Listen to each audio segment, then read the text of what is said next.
everybody. Welcome to the Tampa Bay Adobe user group. Thank you all for coming. So, everybody, where are you watching from? Welcome, everybody.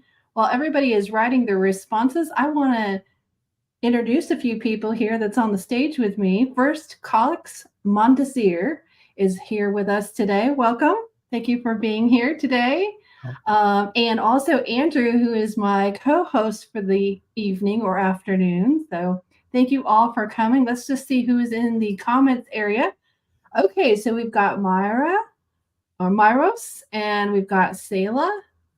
Welcome, welcome. So pumped. Now, believe it or not, those are actually two students that attend the Los Angeles Film School. So welcome, welcome. I, of course, invited some students. So welcome, welcome. And we got a Facebook user who is, if you are, let me give you this little bit of information. If you are attending via the Facebook and you have not given permission, please give permission to StreamYard to show your name and profile pic. And the reason why you want to do that is that at the end of this event, we are going to be raffling off a 12-month subscription to Creative Cloud at the end of the presentation. So you want to be present to win. And also, we want to know who is joining us. Oh, looks like it's Edward. Edward, please. Edward's out of Orlando. So, Edward, please go ahead and give StreamYard your permission. That way we know who is picking the raffle number. Also, we are going to be seeing if you have any questions along the way. That's right, Myra. She is in my class this month. So welcome, welcome. I think you're going to get a great out of this. Well, I want to thank a few people moving forward here. First is StreamYard. Thank you so much for allowing us to use their software for the event. Also, I also thank Andrew again for being my co-host for the day. I'm using StreamYard for the very first time broadcasting. Oh, and Sean has joined us from Beverly Hills, Florida. Welcome, Sean. I didn't know there was a Beverly Hills, Florida. Well, there is. So welcome, welcome. So yes, I want to thank Andrew for being my little teammate today, because without him, I don't think this could have been possible. I also wanted to let you guys know about our Tampa Bay Adobe user group. You can find us on the Tampa Bay Adobe user group website at tampabayadobe.usergroup.com. So check us out there for future events. Also, you can find us on social media on Facebook at facebook.com groups / Tampa Bay Adobe. So check us out there as well. So without further ado, that's about 3 minutes of information. Like I said, we're going to be doing a raffle at the end. So please stay for the entire thing, and then we're going to do a raffle at the very end. But before all that, why you came for the presentation, I'd like to introduce you our speaker for today, Collinx Mondesir. Collinx is an artist, Adobe Community Expert, a senior graphic designer, and a brand strategist on a mission to empower individuals to unleash their potential and transform their passions into profitable brands that will leave a lasting impact. Will you please all help me welcome Collinx to the stage? Collinx, I'm going to go ahead and share your screen now. Yeah, Welcome. Thank you, Sarah. Hi, Sarah. Hi, Andrew. Hello, everyone. As Sarah said it, I'm Collinx, and I'm absolutely thrilled to be here with all of you today. Um, as Sarah said it, I'm a designer, and design isn't just what I do; it's who I am. Um, Whether I'm crafting a brand strategy or exploring the depth of color psychology, creativity is at the heart of everything I do. And thank you again, Sarah, for inviting me, and also thanks to the Tampa Adobe user group to be for inviting me to be a part of this fantastic event. Your passion for design is infectious, and I'm honored to join you all today. And to all of you lovely folks who have taken the time to join this conversation, Thank you. Your presence here makes this experience all the more enriching. So let's go, Sarah. Take it away. All right. Oh, okay. What's on the agenda for today? First of all, let me talk a little bit about me. My name is again Collinx Mondesir. I have a degree in psychology and over 10 years of experience as a senior graphic designer. Over time, I specialized in brand design and brand strategy. I'm also, like Sarah, an Adobe Community Expert. And personally, I like to call myself a positive change maker. And what I want the most is to use my creativity to make a positive impact in the world. Beyond design, I'm a multidisciplinary artist, delving into music, singing, and poetry. So creativity truly permits every aspect of my existence. So for me, creativity is not just a job, it's a way of life. So now let's get back to our agenda. We're diving into the fascinating world where psychology meets design. But before we get ahead of ourselves, let's see the stage and make sure we're all on the same page. I'll be guiding us through the journey, sharing insight and learning from each other along the way. Let's make this six session, guys, a space for exploration, discovery, and plenty of moments. So we're gonna laugh and share stuff about design and psychology. So without further ado, let's kick things off and uh, let's go to the agenda. So first of all, um, this is the plan. This is the plan for this conversation. So as I said it, we are going to talk about emotion, psychology, and design. First of all, we are going to define some terminology, go through the psychology of design, see some techniques for infusing emotion into design, by example, Gestalt theory, color psychology, typography, and imagery, storytelling through design. And after, I will conclude and open the mic for question. So let's go.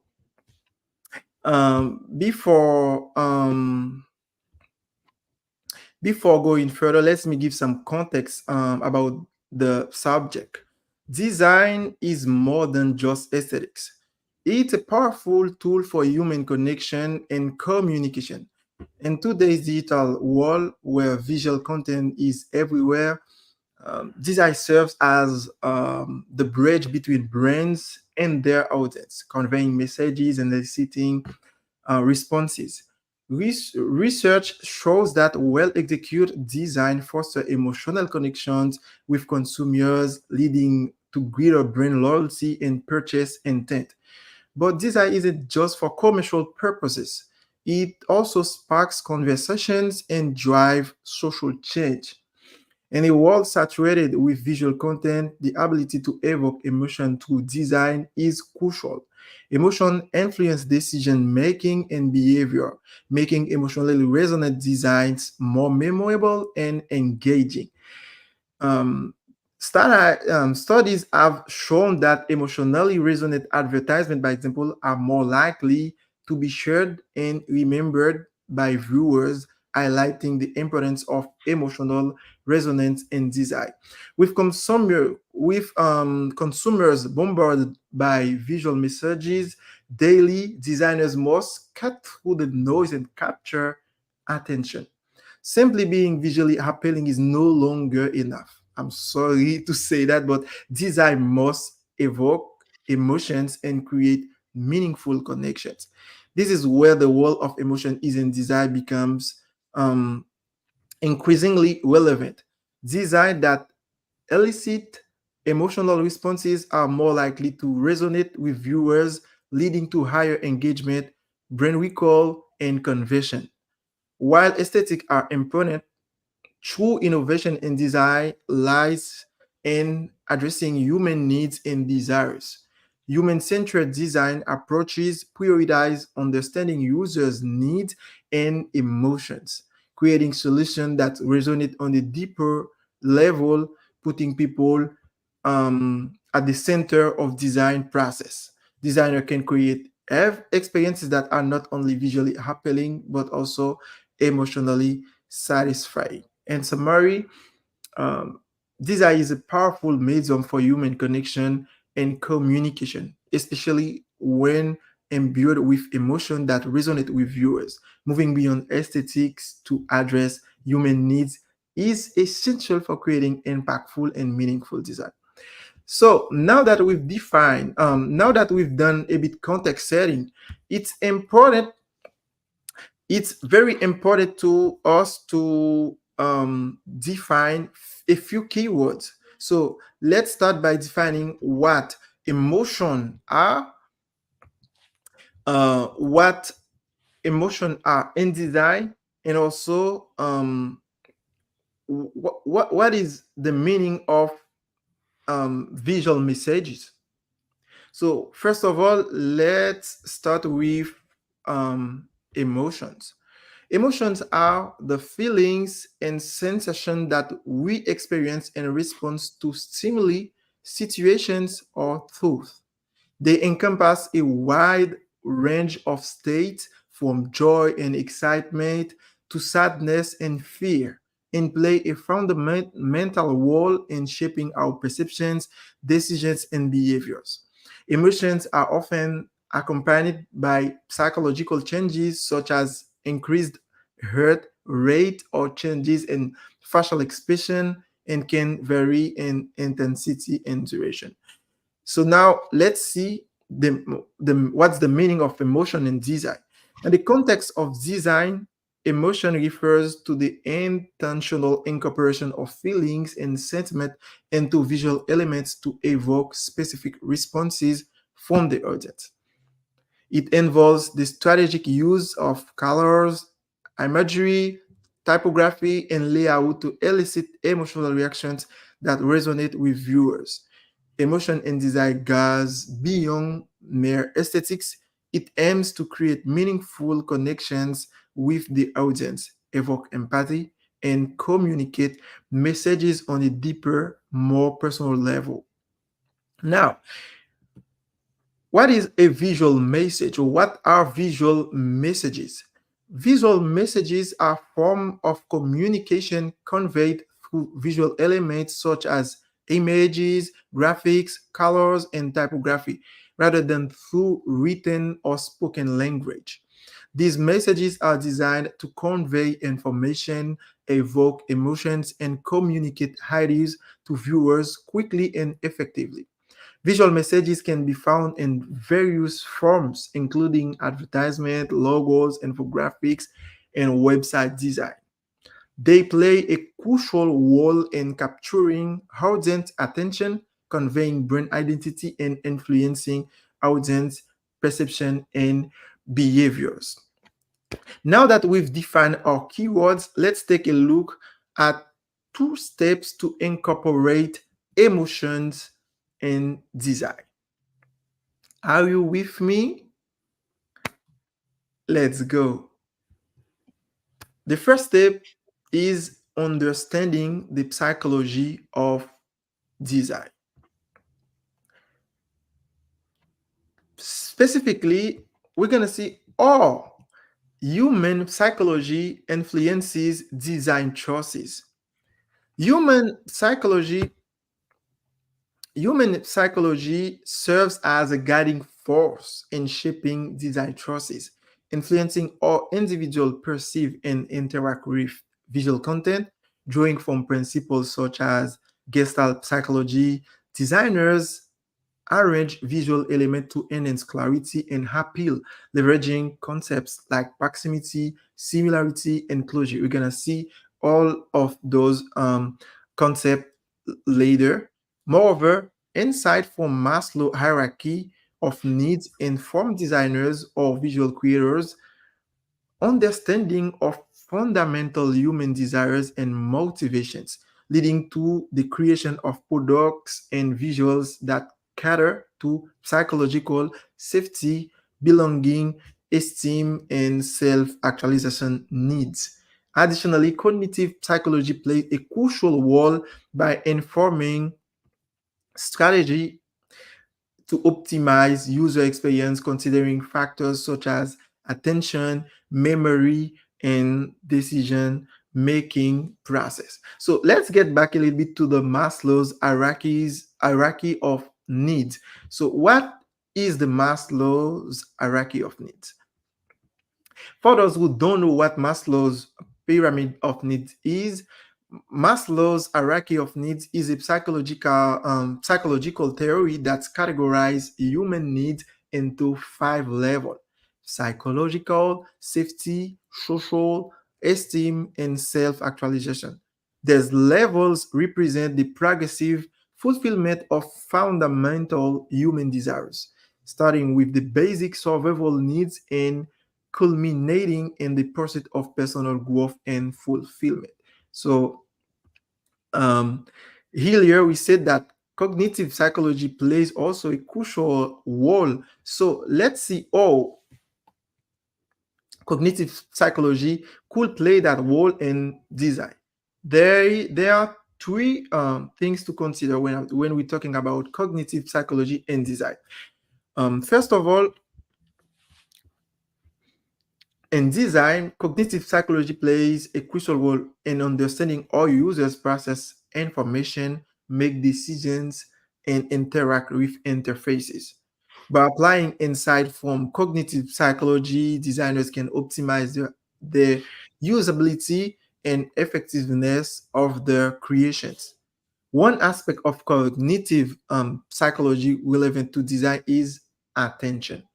Designers must be consider how users allocate their attention to different elements within a design and prioritize information accordingly. By strategically directing attention to key features or call to action, designers can ensure that important messages are noticed and act upon. Memory also plays a significant role. Designers can leverage principles of memory retention, such as tracking and repetition, to make information more memorable and accessible to users. Furthermore, understanding also decision-making process is essential in design. Designers can minimize cognitive load by simplifying choices and providing clear pathways for users to follow. By reducing the cognitive effort required to make decisions, designers can create a more seamless and enjoyable user experience. Now, let's look at techniques for infusing emotions into design. The first technique we are going to start with is the Gestalt theory, which is a psychology theory that allows us designers or visual creators to use human emotions. What is the meaning of the Gestalt theory? The Gestalt theory uh, came from psychology. It is a fundamental principle in design that describes how humans naturally perceive and organize visual information. According to this theory, people tend to perceive elements as unified whole rather than individual parts. So there are several laws of Gestalt theory, but in this presentation, we only will consider 6 of them. So let's start with the first one. The first law we are going to talk about is the law of similarity. The law of similarity. This principle states that elements that share similar characteristics, such as shape, color, or size, are perceived as belonging together. This principle states that elements that share similar characteristics, such as shape, color, or size are perceived as belonging together. For example, in a web page design, using consistent colors for all navigation buttons helps users quickly identify them as related element navigation purposes. So elements that have similar visual appearance seems to be more related or grouped than the ones not sharing the same attributes. So the main characteristic that boost the impression of similarity are size, shapes, and color. So when what does that mean really in design? So by example, in UI and UX design, when users notice similar element in the UI, they can categorize them as particular pattern. And thanks to this key, quickly recognize the meaning of specific UI control, such as a button. This is why it is so crucial for the primary buttons to look like the same on every page of a website, by example. So now let's go to the next law. The next law is the law of proximity. According to this law, objects that are close to each other are perceived as a group or relate to each other. Example, in a magazine layout, placing related images and text close to each other signals to readers that they are part of the same story or topic. Are you with me? All right. Yes. So proximity may be used to group content and action control that are related to each other. It's also bounded with white space that plays an essential role in the principle. It boosts the relation between elements and strengthening the designer's intention. Let's keep going. Now, let's see the law of continuity. No, first, let's see the law of closure. The law of closure suggests that the mind perceives incomplete shapes or pattern as complete. If you look at this image, this is a circle and this is a pentagon. So even if they are not complete, our mind perceives them as complete because the shapes are similar and they are close. A logo design featuring a partially hidden silhouette of an animal encourages viewers to mentally complete the shape, creating a memorable and engaging visual. This is very interesting. Now let's see the law of continuity. The law of continuity posits that when the eye is guided to move from one object to another, our perception tends to see objects arranged in lines or curves as more related or grouped. Example, in a website design, using a curved arrow to guide users through a step-by-step process visually directs their attention along continuous continuous um, continuous path. So when the eye is guided to move from one object to another, we speak about the law of continuity. Our perceptions, perception tends to see objects arranged in lines or curves as more related or grouped. So in design, when you see a group of elements like photo gallery, sliders, tabs, or even sample lists, you may notice they are using this principle of continuation. Let's keep moving. Now let's see the law of figured ground. Figure ground. The law of figure ground, according to this law, perception is organized into a figure which stands out against a background and a ground which recedes into a background. What does that mean? In a website design, by example, using a curved how to guide users through a step-by-step process visually direct their attention along a continuous path. I don't think this is the great example. Let me give you another example about this law. Every time you see the model page or pop-up on a website, you are a witness of figure ground principle usage and action.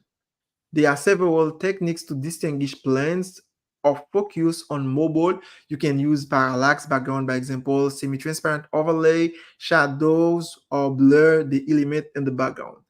So this principle helps us to create design systems that prefer each techniques to be used in them. So this principle allows us to pop one element in front and keep other elements in the background.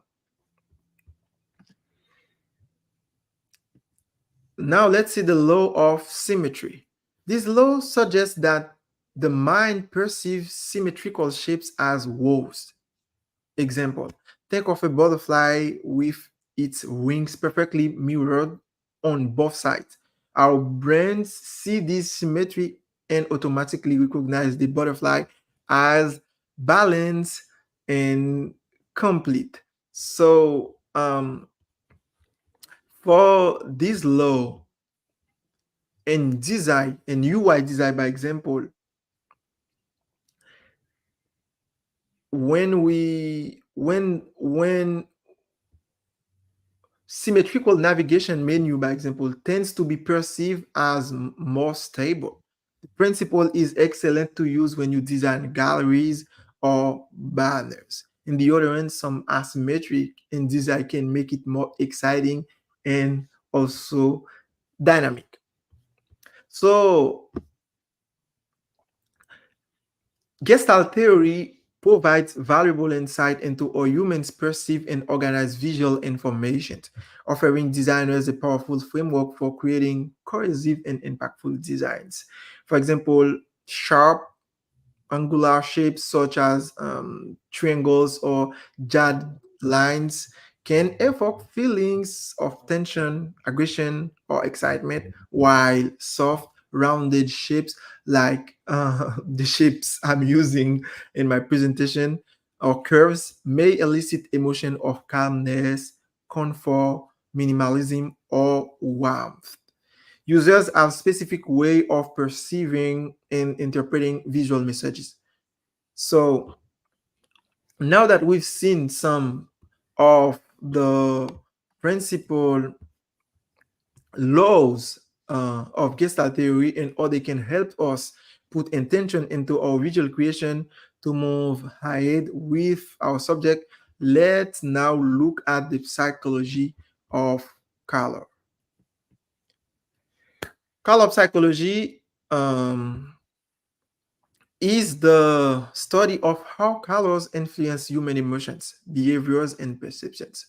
It explores the psychological effects that different colors have on individuals, and all these effects can be leveraged to evoke specific responses in design, marketing, and branding.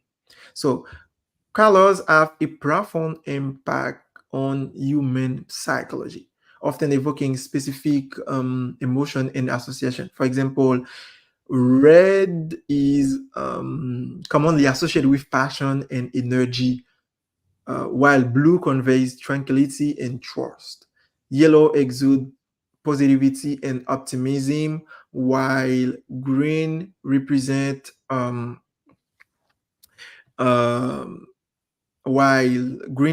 growth and harmony. Understanding the meaning behind colors allow us to strategically use them to convey desired emotions and messages in their designs, effectively engaging our audience on the deeper level.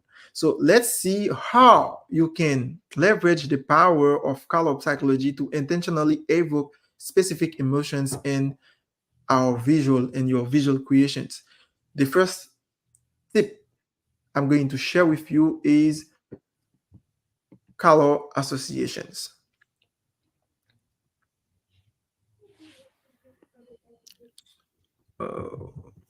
Give me a moment.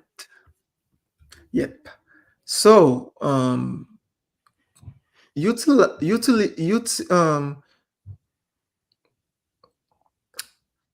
utilize the inherent association people have with different colors to evoke specific emotion. We meant to color associations. For example, warm colors like red and orange are often associated with energy, passion, and excitement, while cool colors like blue and green are associated with calmness, tranquility, and trust. You can use warm colors for energy and passion, and you could incorporate warm colors such as red, orange, and yellow to evoke feeling of excitement. You can use also these colors strategically in areas where you want to grab attention or create a sense of urgency. By example, you see the logo of the Red Cross or the logo of the color that generally they use for urgency, 911, by example. So these kind of colors could be used such as call to action button or promotional banners when we want strategically to convey those kind of emotion or feelings like energy, passion, excitement, and urgency. You should also avoid overuse of warm colors because they hurt and they can be visually overwhelming if used excessively. Other Collinx, thing, can I ask a quick question real quick? go ahead, I go ahead. noticed, I noticed on your color association wheel, I see the colors and the words inside of them, and they make sense. You know, we all. But one of the things that I think was interesting is on the outside of the colors, you have words as well. You've got, like for instance, aggressiveness, love, submission, awe. Can you talk a little bit about that? Because I don't think many people have seen that before. We've always seen color associated with words, but in between words is kind of interesting to me. Definitely. As you see it, there are many associations that psychologically related to each color. So each color has a meaning. By example, you can see the yellow could be associated with joy, and the red could be associated with anger. So if you want to convey those all of those words are more than words, they are emotions and feelings. So if you need to convey those kind of emotion, you can use those these uh, I can call these a spectrum as a guide to help you pick the grid color to convey intentionally the exact emotion you want to convey. Can you answer some questions we have from some of the people that are asking about color? Would you mind? Do you mind? Yeah, go ahead, go ahead. Um, how do you effectively use color psychology in the creation of like a brand color palette, for instance? Yeah, that's a very great question. First of all, the first thing to consider when you are going to choose a color is to know your audience. Who is going to interact with the brand, and what's the look and feel we want to express. Once we got those responses, we can start exploring colors. Another important thing is to go deep dive into the psychographic and demographic of this audience. By example, if I'm going to create a brand that will target kids, so I have to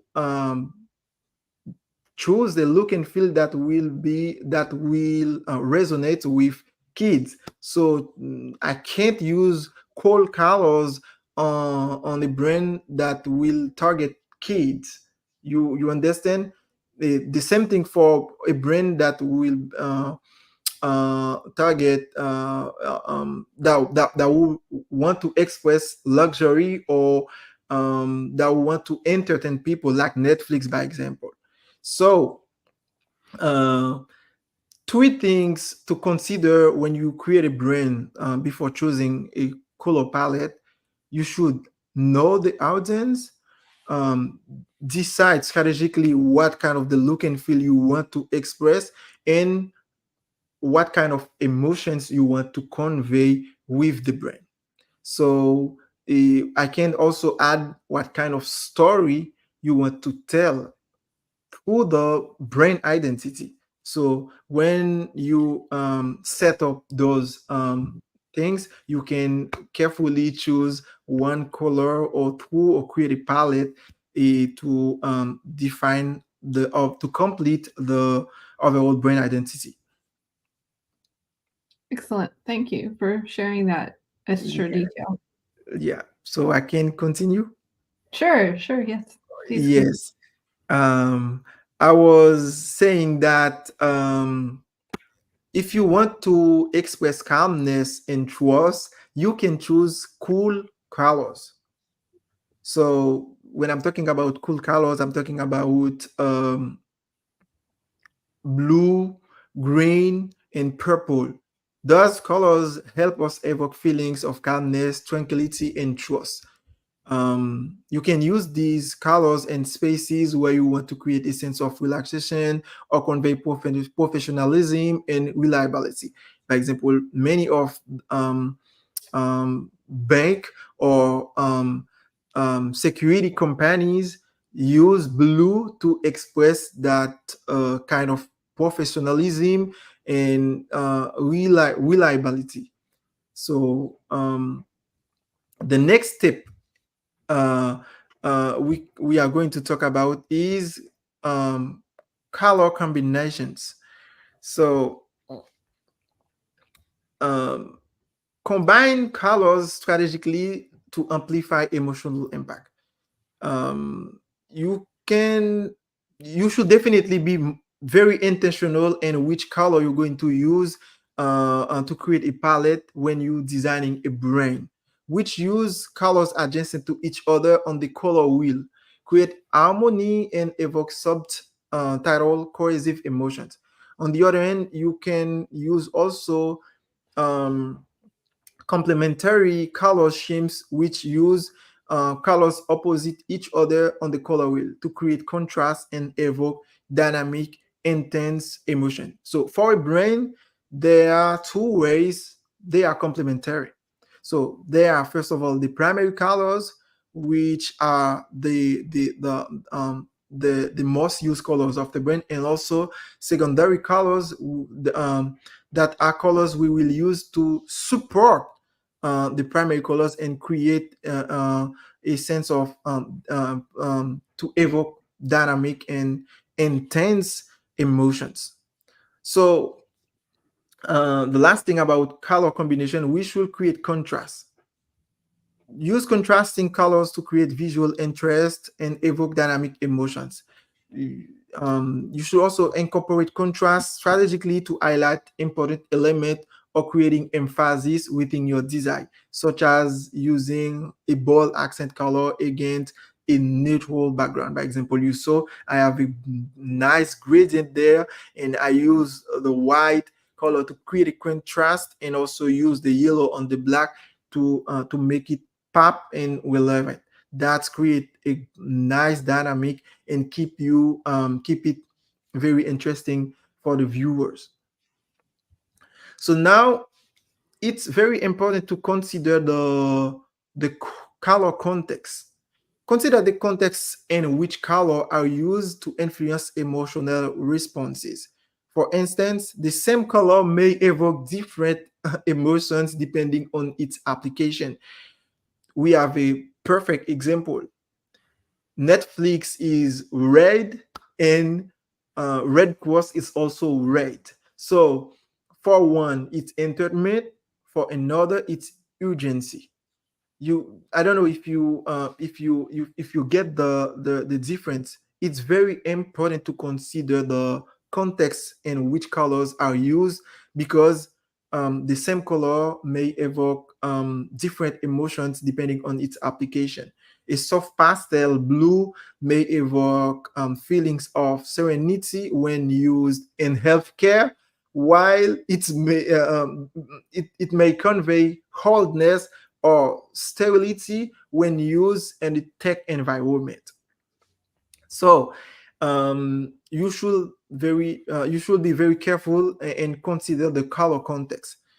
One other thing is um, to do not overlook the cultural aspect of colors.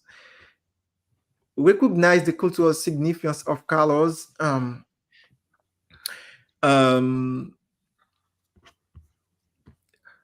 Colors have different meanings and association in different culture. So you should be very careful about what a color mean in a culture and what it means in another culture. Color may have different meanings and associations in different cultures. So it's important to consider cultural context when using color and design to ensure messages are effectively communicated and understood across diverse audiences. So be mindful of cultural association and meaning of colors when designing for diverse audiences. Make some research and adapt your color palette accordingly to ally with cultural preferences and avoid potential misunderstanding or off-putting associations. So strategically, whether you a designer or a visual artist, always choose your colors um, always choose your colors according to their psychological association and cultural meaning. This will enable you to influence mood and perception and behavior. I don't know if you have question before I go to the next tips that will talk about typography and imagery. Yeah, so Colleagues, there was a few in here. I'm going to go ahead and share them if you don't mind. There was a question about what is the source of the color star that you had? Source of The color star. I'm not really sure what that means, but that is what, yeah. I think they're Yeah. I think they're asking where did you get that star from? Who created it originally? Oh, you will find it on Google. If you go on Google or any kind of search browser, you type color psychology, you will find a lot of those images that give an overview about all the associations they do with colors and emotions. So But do just you know go the on Google and originator? type color psychology or color wheel or color psychology spectrum. You'll get a lot of options. Another question was how many colors should be paired together? How many? It depends. But for a brain, avoid using too much colors. So you could have 2 or 3 primary colors and also 1 or 2 secondary colors, and don't use too much. Yeah. Another person, B. Craddock, says perhaps there are color stars for each culture. That makes sense to me based on what you've said so far. Um, I won't say it like that, See? but effectively, depend of the culture, colors could convey different types of emotions. By example, if you look at these images, um, for the Western culture, orange means harvest warmth and affordable creativity, and for the far eastern culture, it means happiness and spirituality, and for the Indian culture, it means courage, love, and for the Middle Eastern culture, it means loss or mourning. If I The same thing for red, for the Western culture, it means love, danger, action. I could add passion, but for the Middle Eastern culture, it means danger, pretty much the same thing. But for the Indian culture, it means beauty, wealth, and power.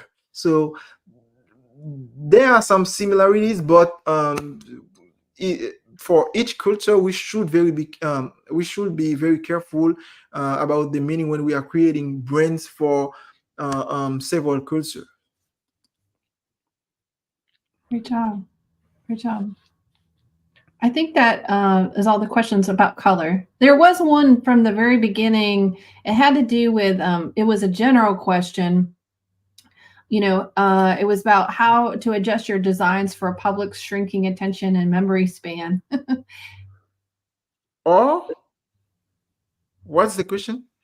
How do you adjust your designs, probably color involved as well, for the public's shrinking attention span and memory span?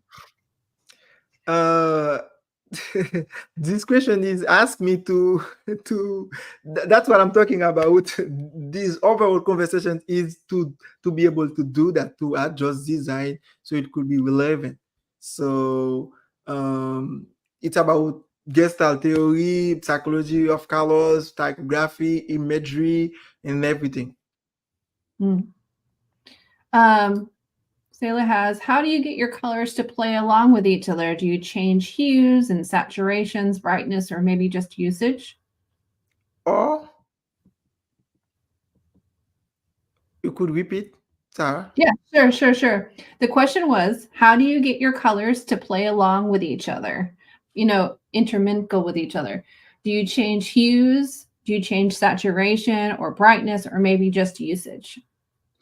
Like how It's often? easy. It's easy. You should be very intentional when you combine um, uh, uh, the diverse colors and consider the context, and also create harmony. So when you are designing and using colors, you are designing systems. That means they should be able to work together.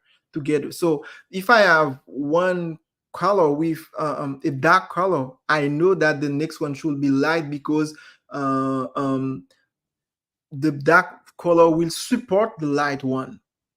You get it? So I know that I can create a color palette with only dark colors. So that way I create harmony between colors, even if they are on different part of this color spectrum. They are able to be to be functional together. So consider the contrast, make good combinations, and also avoid using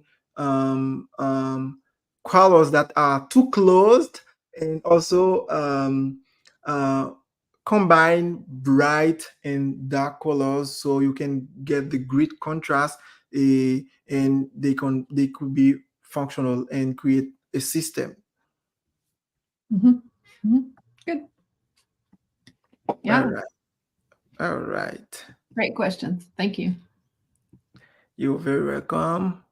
So now we are going to talk about typography, and we are going to explore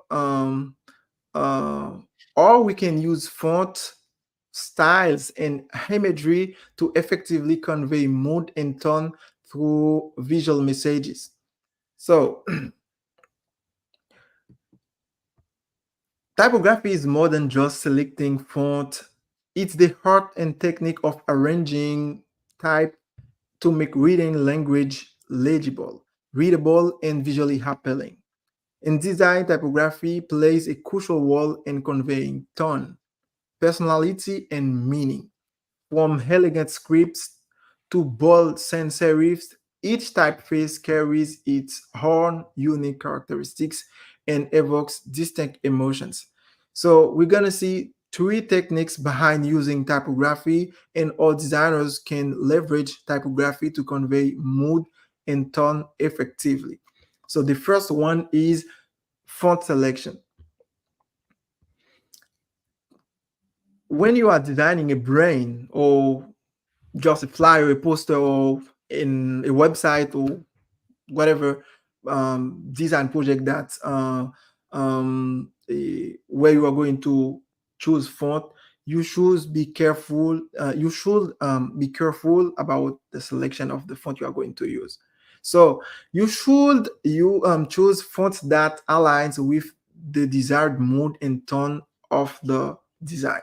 For example, serif fonts like Times New Roman convey a sense of traditions and formality, while sans serif fonts like Helvetica express modern and clean design. You should also consider the personality and characteristic of each font. Playful and decorative font evoke a light-hearted mood, while bold and condensed font convey strength and authority. So if you see this image, there's a lot of types. So, by example, this one is a serif, like Times New Women. This one is decorative or handwriting or script, you could call it. This one is basic sans serif, like Helvetica, and each of those fonts convey a sense of convey a mood, a tone. They have personality and meaning. So the next one is font pairing. Choose the font that complement each other. Consider the target audience, preferences, and expectations. You should take into account the demographics characteristic. I said it earlier. When and being intentional in design means consider the target audience, consider the kind of emotions we want to convey and the look and feel we want to express.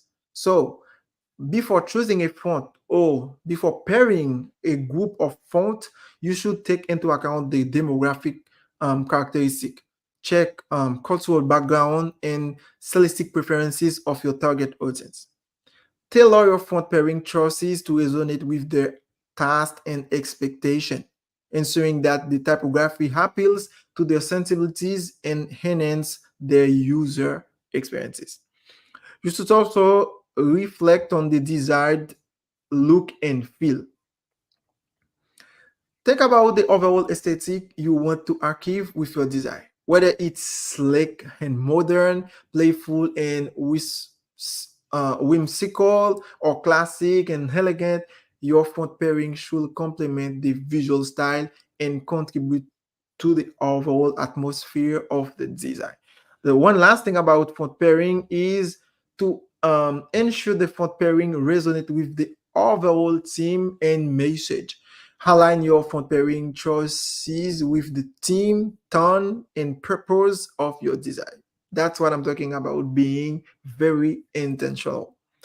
Whether it's a branding project, marketing campaign, or an editorial layout, the typography should enhance the overall message and contribute to the cohesiveness of the design concept. The last thing about typography is the typography hierarchy. Typography hierarchy is very important.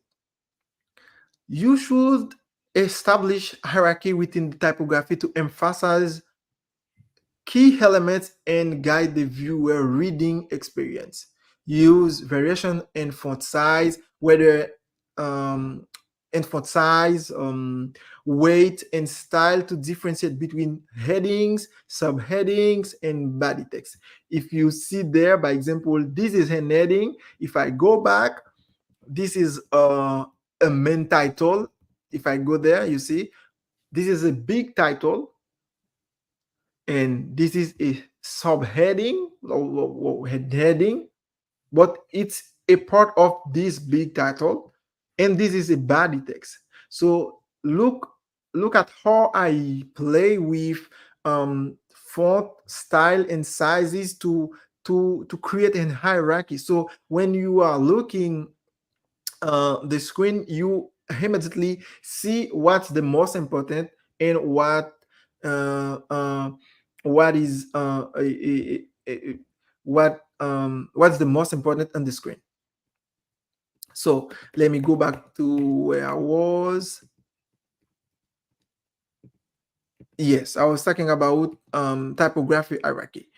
So you should also adjust the hierarchy based on the importance of the information and intended emphasis. Larger, bolder text draw attention to important messages, while smaller, lighter text provide supporting data. So, do you have question about typography? Let's see. It looks like Marcelava says, how can you pair a font effectively and accurately so that it matches together? Or can You want me could to say you? it again? Yes, yes, please. Okay, sorry. How can you pair a font effectively and accurately so that it matches together? Yes. Again, we are talking about human-centered design. That means we should go back again on our target audience. So when we are pairing fonts, we should go deep dive into the preferences and expectation of our audience. Most important, we should go we should make research and see what kind of association have been made with a kind of font and what kind of emotions it's convey. By example, if I go back, I told you that um, typography has personality and meaning. So before pairing a group of fonts, we should know what is their meaning. And when we know their meaning, we could easily pair them and create system to complement the overall brand identity. By example, if I'm using uh, a basic sans serif font as heading, I know that I, depend of the look and feel or the feeling I want to express, I can easily choose a serif font as a subheading and create a sense of luxury. If I want to express luxury, serif font are the best to express luxury.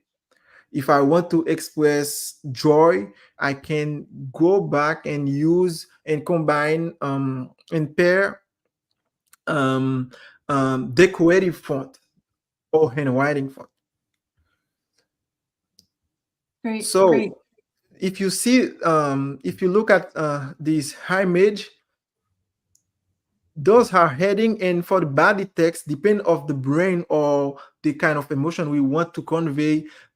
um, Body texts are always basic and without any kind of decoration, but it depends of the audience and the emotion we want to convey, and also the personality we want to assign to the brand. Right. So to make perfect font pairing, we should consider the audience, consider the meaning of the font, the personality we want to convey, we want to assign to the brand, and the look and feel, the overall look and feel we want to express. Fantastic. Yeah. We have about 1 minute until 8 o'clock Eastern Standard Time, of course. That, Yeah. but I had one more question from Sayla. She says, how do you construct typographical hierarchies? Do you just choose random sizes or play around with how things look, then establish hierarchy? Again, it depends. If you are a branding designer, it doesn't matter to choose specific sizes. But in UI and UX design, there's some rules about what's the minimal size of body text or of a heading and everything. But it depends, or it depends it depends definitely. In branding design, you don't have to be focused on specific sizes, but the most important is to use hierarchy to emphasize key element and guide the viewers reading experience. If you want to make to if you want the viewers or the users to be focused on a specific element and remove and put other element on the back, so you can definitely make the heading bigger and play also with the colors of the body text to make that. By example, I think I use it there. You see, this description is more the heading is more light than the body text. This is a light gray, and this is a full light. That way you definitely saw that there is difference in terms of hierarchy between the heading and the body text. Awesome. That's Same great. thing there, same thing there. So I want you to focus on the heading, because I'm going to read that, and I don't want you to read it with me while I'm reading. So I create I play with the size and the color to emphasize the heading while hiding the body text. Makes Um, sense. yeah. Makes sense. Thank you. So um, there is a last a technique I'm going to talk about it before Okay. conclude. Yeah. So the final point, which concerns how to evoke emotion in design through storytelling. Give me a sec. Yeah. Oh my gosh, I forget talking about imagery. So yes, we should talk about imagery, because typography and imagery are complementary. So for imagery, uh, I can share with you three key techniques for using imagery to convey tone and mood, subject matter, and narrative. So you should choose imagery that highlights with the theme, message, and tone of your design. The subject matter of your imagery should resonate with your audience and reinforce the intended mood or atmosphere. You could also use storytelling techniques to create a narrative within your imagery, engaging viewers on an emotional level.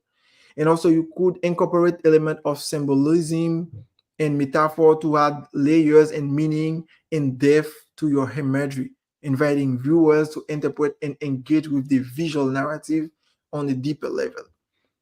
When we are using image, we should consider color grading and treatment. It's very important, because it could help us convey emotions. So you could utilize color grading techniques to evoke specific emotion and set the tone of your imagery. Adjusting hues, saturation, and contrast can dramatically alter the mood of a photo, transforming it from vibrant and energetic to mute and contemplative. So you could experiment with different color palette to evoke different emotions. Warm tone like reds and oranges may convey excitement and energy, while cooler tones like blues and greens can evoke calmness and tranquility. You should also be very intentional about the image you're going to choose. So choose emotive imagery. When I'm talking about emotive imagery, it's pretty much um image that elicits specific emotion relevant to the user journey and interface context. For instance, opt for images of smiling face or joyful activities to convey positivity and delight in the social networking app, while serene landscapes or calming natural scenes may evoke a sense of relaxation and tranquility in a meditation app. So you should always conduct research and testing to understand emotional triggers and preferences of your target audience. Use these insights to curate imagery that resonates with users and enhances their um, emotional emotional uh, the emotional preferences. Each carefully selected image has the power to speak volumes, setting the stage for delightful visual messages that resonate deeply with people. So it's evident how imagery can truly breathe life into design. Look at those movie posters. Each of them convey specific kind of emotion. So um, uh, they breathe life into the design, and they definitely guide people on an emotional journey in shaping the experience. So now let's move on to our final point, which concern how to evoke emotions and design through storytelling.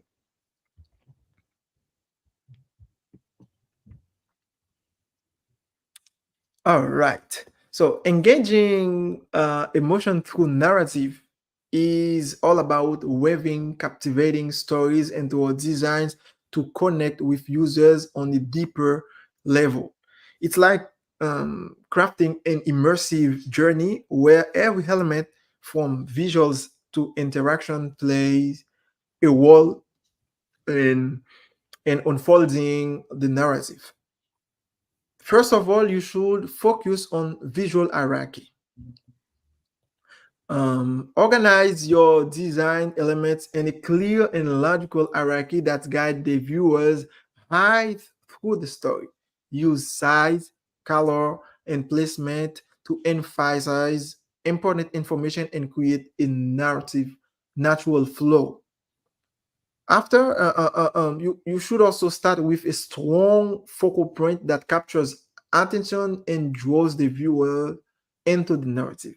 Arrange supporting element around the focal point to provide context and structural to the story. Use consistent branding. Maintain consistency in your design element. That's very important, including colors, font, and imagery to reinforce your brand identity and create a cohesive visual language. Consistent branding helps build recognition and trust with your audience. Incorporate brand elements such as logo, tagline, brand colors through your design to strengthen the connection between the story and your brain. Make sure these elements are integrated seamlessly um, into the narrative without overshadowing the content. That's very important. So the story should be also compelling. You should tell a compelling story. Um, Craft a narrative that resonates with your audience. Design is more than aesthetics. So, use storytelling techniques such as character development, conflict resolution, and plot twists to create intrigue and engagement. Consider the emotion you want to evoke in your audience and tailor your story accordingly. End your design with a strong conclusion that leaves a lasting impression and reinforces the main message of the story. Whether it's a call to action, a memorable quote, or a thought provoking image, make sure it ties back to the overarching narrative and leaves viewers with something to remember. So look at those posters, Black Lives Matter. look, all of these images are relevant and tell a story. So now, key takeaway, what you should remember from this presentation. Design is more than just aesthetics. Design as communication um, um, is like your voice in the crowded room. It's not just about making things pretty, it's about speaking to your audience. Don't underestimate the power of emotions in design. Design is a language of emotions. It's about tapping into people's feeling, making them smile, laugh, or even shed a tear. Embrace the power of emotions in your design using colors, images, and font to create experiences that resonate with heart. Learn how Gestalt psychology can improve your design. Gestalt principles will helps you understand how people perceive and interact with your design, guiding you to arrange elements in a way that feels natural and intuitive. Colors aren't just pretty, they have meaning. Colors have a language of their own, speaking volumes without saying a word. Dive into color psychology to understand how different hues can evoke specific emotions and set the mood for your design. Choose your colors wisely, considering cultural associations and audience preferences. Pay attention to the font you use. Font, fonts are the voice of your design, setting the tone and personality of your message. Pay attention to typography, ensuring that your fonts are consistent, readable, and aligned with the overall look and feel of your design. Images can speak volumes. Pictures paint 1,000 words, and in design, they can speak volumes. Choose your images carefully, selecting visuals that support your message and evoke the desired emotions. Keep them relevant, high quality, and culturally sensitive to ensure that they resonate with your audience. And the last one is design is about telling story. Your design is more than just a pretty picture, it's a story waiting to be told. Use storytelling techniques to engage your audience, guiding them through a narrative that captivates their imagination and leaves a lasting impression, whether it's a brand story and a product journey or an interactive experience.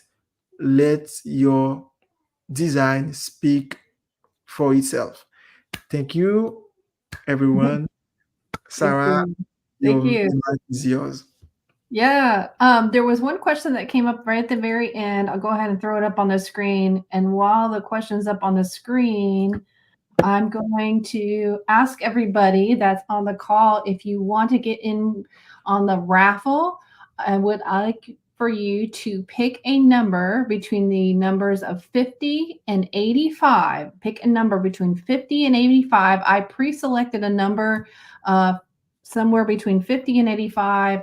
Put your number into the comments, and whoever gets closest to the number that I picked will win the 12-month Creative Oh, Cloud. If you're a student and you win, you can't add it on to your school's account, but you can create your own account with Adobe because it's free to create an account with Adobe. And so you can use this as a separate 12-month, using it for 12 months. So I just want to put that out there. So the question is, how do you practice all of this so that you can use this as it becomes second nature to you? Like, how have you, being a graphic designer for so long, how has this become second nature to you? all right. Let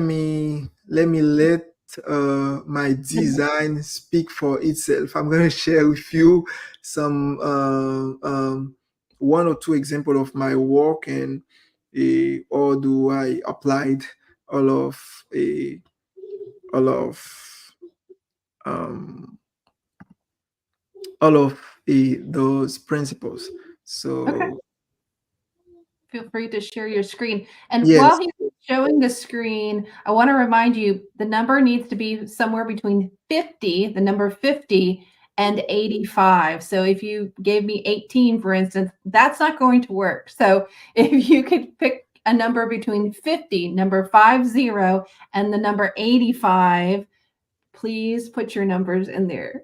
So fix your Yeah. 18. Let me just take this project by example. Do you see my screen? Yes, Sunify. All right. Yeah. This is an example of a project. Sunify. Sunify is a modern solar energy brand epitomizing the seamless blend of the day to night power and its visual identity. Their vision is to illuminate life with sustainable energy. So the challenge for this brand was to be able to convey uh, um, to blend the daylight and also um, uh, um, it was very the idea to let the audience feel like even if this brand is their friend on the day and also on the night. So not generally when we are designing energy brand, there's the yellow, the blue, but I chose to use the sunset to create a contrast between the the the the day and the night. So this logo, uh, the conception is an echo of the sun's ray, an emblem of growth and vitality. And pay attention to the meaning to see how intentional I was while designing this brand. So first of all, I have some kind of emotion and meaning I wanted to convey, like vitality, growth, power, and cleaner future. So I was very intentional on everything. So if you take a look there, you see I use a basic and pure font, minimalist font to convey a sense of modernism and minimalism. So I also use the spirit of the sun rays to create a minimalism icon that express the look and feel of the light. And now that's the full color on the purple gradient. And now look at how I develop the overall brand identity. So look at the color palette. There's a lot of contrast. I have this light purple, this light yellow, and also I have this dark purple. And there's also it will be very easy to harmonize them and make the logo relevant. So on this gradient, you see I use white and it fits and create and on the dark purple, you see all the yellow shine. And this is a poster example. This is a tote bag. Another poster example, and some mock-ups. So yeah, it's all about psychology, being empathetic and make a lot of research and create human-centered design. Cool.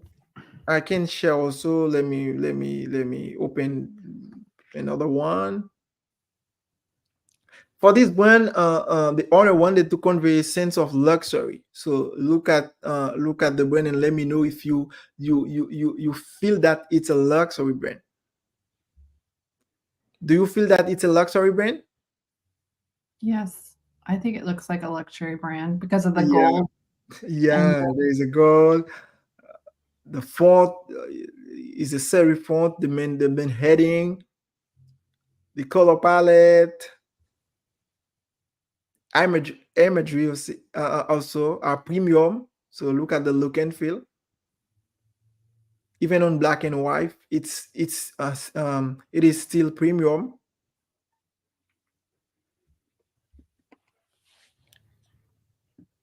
Products. You don't have to use a lot of assets. You could just play with the brand element and definitely create a cohesive brand identity that resonates with people. Yeah. And if you allow me to share a last one, let me take Viago. Viago is wanted to convey elegance, mobility. So it's a luxury travel brand offering an unparalleled experience in urban mobility. So you don't have to always use gold to convey luxury. So you're going to see it there. Do you feel that this brand looks like a luxury brand? The color palette, some app mockups. A modern look to me. Yeah. Yeah. Some bag. So website, business card, poster, template. Yep, the landing page, banner. Yep. So that's it. As long as you focus on your audience and you know exactly what kind of emotions you want to convey, and you know the meaning of every elements you are going to use to create your brain, it's going to resonate, because it's all about that, knowing the meaning of typography you're going to use, the meaning of colors, what resonate with the audience, and what kind of emotions and look and feel that the brand want to express. Very cool. Very cool. Well, I have some exciting news. The number that was chosen prior to the event was the number 71. So if we look back in the comments, it looks like 72 Andrea Latson wins. Congratulations. Very good. So she got the closest first. Congratulations. So she is our winner for the night. The number was 71. So great job, everybody. There's one question here. Let me show it. It says the PMS color identification. Can designers still use legacy PMS colors? Meaning, remember, they took the PMS colors out of Illustrator, I would say kind of recently, within the past year. And so how to make the legacy color library available in Adobe apps without incurring cost of new PMS color library in order to reprint older design jobs. Oh. Do you know? We got all kinds of questions in here. I think designers can still use legacy PMS colors, but accessing legacy PMS colors in Adobe apps might require some additional steps, especially if you don't want to incur the cost of purchasing the latest PMS color library. But I think they can still use them. Yeah, and someone says just set the numbers. Set the numbers of the colors. So yeah, I think so. And also, I think having a good relationship with your printer, right, is probably the most important thing, because they're going to have the most recent PMS books. They fade over time. I've got one that's probably like 20 years old now myself. I just use it every once in a while anyway. So having that good relationship with a printer is very important. Yeah, definitely. Yeah, yeah. Well, Collinx, thank you so much for sharing your wealth of knowledge with us today. I wanted to end it by saying thank you very much to it, but I also wanted to let everybody know that we are going to actually have another event, and it's unfortunately Facebook is not going to let us stream directly onto the Tampa Bay Adobe User Group the next time we have a meeting, but I will share it on my Facebook page, and I'll also be sharing this live feed on YouTube.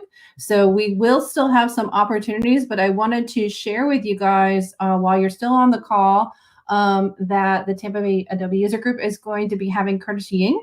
Curtis actually just got a job with Adobe, and he is on the Adobe Express team, and he is going to be talking about Adobe Express in May. So, please mark your calendars for that event. I just want to give that shout out, but also thank you so much to Andrew.